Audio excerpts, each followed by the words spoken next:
Jeśli jesteś producentem sprzętu, który można by wykorzystać podczas treningu dawnych europejskich sztuk walki i chciałbyś, abym go zrecenzował, pisz na adres jadenmiot.potocki@gmail.com. Czołem! Dzisiaj mam dla Was małą niespodziankę, która wynikła podczas współpracy z Aureus Swords, czyli naszym rodzimym producentem mieczy treningowych. Ja nazywam się Kuba Potocki i lubię nakładać mieczem.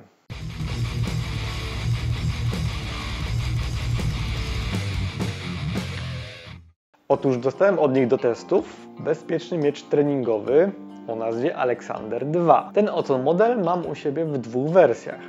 Takiej, która jest standardowym Aleksandrem dopuszczonych do zawodów w konwencji FEDER oraz takim modelem eksperymentalnym, który jest odrobinę krótszy i sztywniejszy, przez co do zawodów FEDER dopuszczony być nie może. No więc pewnie się zastanawiacie, po co komu taki miecz, w którym nawet na zawodach nie można za bardzo się ponaparzać. Ano po to, żeby nasze narzędzie treningowe zachowywało się bardziej jak miecz, a trochę mniej jak symulator miecza. Jak dobrze wiecie, mieczami wyważonymi zaraz przy jelcu o wiele łatwiej się pracuje i na upartego możemy nawet uzyskać czystą trajektorię cięcia, pracując samym nadgarstkiem. Mają one natomiast i jedną podstawową wadę. Gdyby je naostrzyć, to będą słabo ciąć i rąbać. Można by nimi pokroić co najwyżej ogórka albo jakąś inną dynię. No i nauka fechtunku takim mieczem przeznaczonym do sparingów czy turniejów może spowodować, że nie wykształci nam się taka świadomość, jak te miecze pracowały w rzeczywistości. Mówię oczywiście o mieczach bojowych. Uwierzcie mi na słowo, różnica między mieczem treningowym a bojowym jest kolosalna. Ja nawet w tym momencie, trenując od dłuższego czasu Aureusami, tymi Aleksandrami II, w momencie, gdy chwytam swój stary miecz, którym trenowałem przez większość mojego życia, totalnie go nie czuję. On zachowuje się po prostu jakby był, nie wiem, z powietrza, takie piórko, dosłownie piórko. Zero wyczucia. W bardzo dużym uproszczeniu. Mieczami, które są wyważone dalej niż 10 cm od jelca, jest o wiele trudniej wykonywać cięcia, uderzenia, ciosy i również musimy działać naszym całym ciałem, nie tylko rękami, aby cięcia i uderzenia były po czystych trajektoriach i żebyśmy w ogóle mieli nad tym mieczem kontrolę. Jeżeli na samym początku Waszej drogi w nauce dawnego fechtunku będziecie posługiwać się właśnie takim mieczem, który bardziej przypomina miecz bojowy, wtedy o wiele szybciej nauczycie się poprawnej motoryki. Siłą rzeczy, to o czym wspomniałem, będziecie lepsi technicznie i będziecie mieli lepsze zrozumienie tego, co dawni mistrzowie chcieli nam przekazać w traktatach szermierczych. To jest dla mnie o tyle przewrotne, że ja przez większość mojej przygody z DSW miałem podejście takie, że trenujemy po to, żeby zdobywać punkty na zawodach, zresztą rywalizacja dawała mi dużo frajdy, przy użyciu narzędzi przeznaczonych właśnie do tego, aby były bezpieczne na zawodach. Dopiero w tym roku zabrałem się za naukę techniki, z takim naciskiem właśnie na to, co zostało nam przekazane w źródłach. Zresztą pod okiem Andrzeja Ciemniaka z grupy Freifechter Cieszyn i tak mnie troszeczkę oświeciło i mam wrażenie, że przez ostatnich 10 lat dość mocno błądziłem po omacku, startując na zawodach sportowych i trenując stricte po to, żeby osiągać najlepsze wyniki. I nie zrozumcie mnie źle, współzawodnictwo sportowe może dawać mnóstwo frajdy i szczerze powiedziawszy mi osobiście ciągle daje. Natomiast koncentrując się tylko i wyłącznie na tym aspekcie, jakby odcinamy się od całej reszty. Ja bym to porównał do związku na odległość. Niby jest fajnie, wydaje się Wam, że znacie się na wylot, ale póki nie spotkacie się w rzeczywistości, nie będziecie wiedzieć, czy będziecie chcieli spędzić ze sobą resztę życia. Zresztą, znam to z autopsji.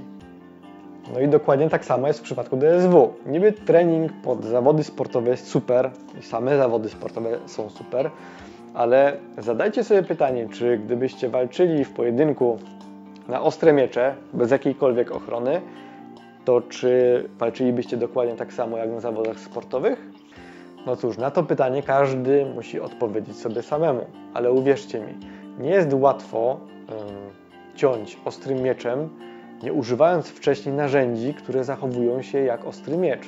I tu cały na biało wchodzi miecz treningowy od Aureus Swords, czyli taka lekko zmodyfikowana, eksperymentalna wersja modelu Aleksander II. Różnice pomiędzy standardowym Aleksandrem a tym eksperymentalnym na pierwszy rzut oka mogą się wydawać niewielkie, ale to głównie dlatego, że Irek Nowak, czyli osoba odpowiedzialna za projekt, w tych eksperymentach nie chciał trochę przeholować i jest to tak jakby taki pierwszy stopień, czy warto iść właśnie w tę stronę przy tworzeniu nowych modeli mieczy. Jeżeli będzie z Waszej strony zainteresowanie tym kierunkiem, to niewykluczone, że w ofercie Aureusa w przyszłości pojawią się miecze dedykowane pod trening techniczny, m.in. Kunst des Fechtens. Ale do rzeczy. Ta zmodyfikowana wersja jest krótsza dokładnie o 1 cm i jest to skrócenie rękojeści właśnie o tę wartość. Przez to również waga poszła w dół o 10 do 15 gram w zależności od tego, jaki pomiar dawała moja waga. To spowodowało, że punkt wyważenia przesunął się o około pół centymetra w stronę sztychu, ale też miało wpływ na takie parametry jak Center of Percussion oraz punkt obrotu podczas operowania ręką słabą w okolicach głowicy. I z tego, co udało mi się pomierzyć czy zarejestrować, Center of Percussion przesunęło się 1,5 cm w stronę jelca, czyli dalej od sztychu, natomiast drugi punkt obrotu przesunął się aż o 4 cm w stronę sztychu. O ile to przesunięcie się COP nie ma tak dużego znaczenia, tym bardziej, że te miecze przekazują energię inaczej, że różnice w przekazywaniu energii poza COP, bo COP jest tym punktem, w którym energia na trafiony cel jest przekazywana w największym stopniu, ale on ma bardzo dużą tolerancję.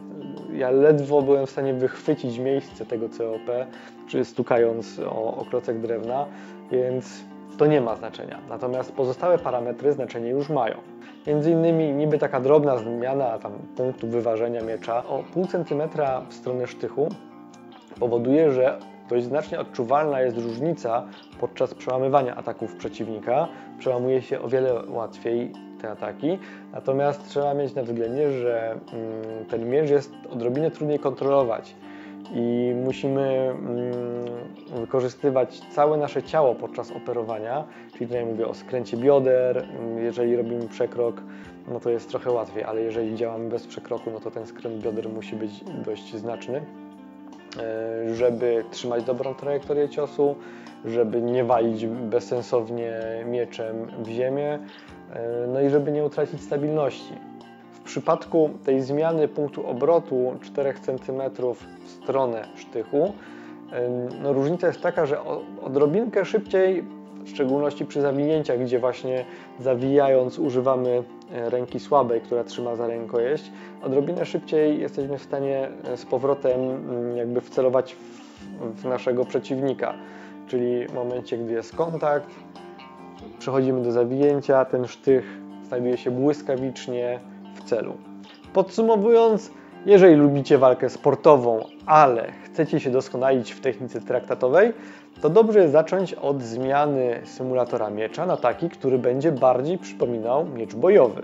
A jeżeli dopiero zaczynacie swoją przygodę z DSW, ale trenujecie pod okiem instruktora, który kładzie nacisk na poprawność historyczną, to już teraz rekomenduję Wam zakup miecza krótszego, sztywniejszego, wyważonego te minimum 10 cm od jelca. Dla mnie takim optymalnym wyważeniem jest 13 cm do 15 cm, chociaż te 3 cm to jest bardzo duża różnica i już to wszystko zależy od pozostałych parametrów miecza, ale ponad 15 już bym nie wychodził, chyba że idziemy na bitwę i będziemy walczyć z przeciwnikami już w trochę grubszym opancerzeniu. To wtedy taka siekierowatość miecza byłaby przydatna. Ale do pojedynków minimum te 10, żeby miał. Póki co to wszystko. Jeżeli interesuje Was, co ostatnimi czasy u mnie w trawie piszczy, to wpadajcie na Face'a oraz Instagrama, chociaż od razu uprzedzam, że przez okres ogórkowy była tam cisza, chyba od początku sierpnia. Miałem tyle roboty na głowie, że aż szkoda gadać. Natomiast jest wrzesień, więc dużo ciekawych rzeczy będzie się tam pojawiać. i dzięki temu mogę Was zaprosić na moje pozostałe media społecznościowe. A z racji tego, że ostatnimi czasy trenuję DSW, właśnie to takie bardziej zbliżone do poprawności historycznej, no to postanowiłem wypuścić nowy wzór koszulki nawiązujący do mistrza Joachima Meyera, który już teraz możecie nabyć w moim sklepie internetowym, też dzięki czemu wspieracie funkcjonowanie mojego kanału.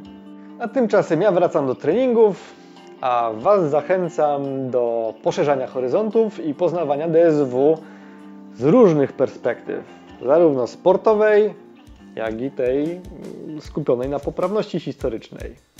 Do następnego, na razie.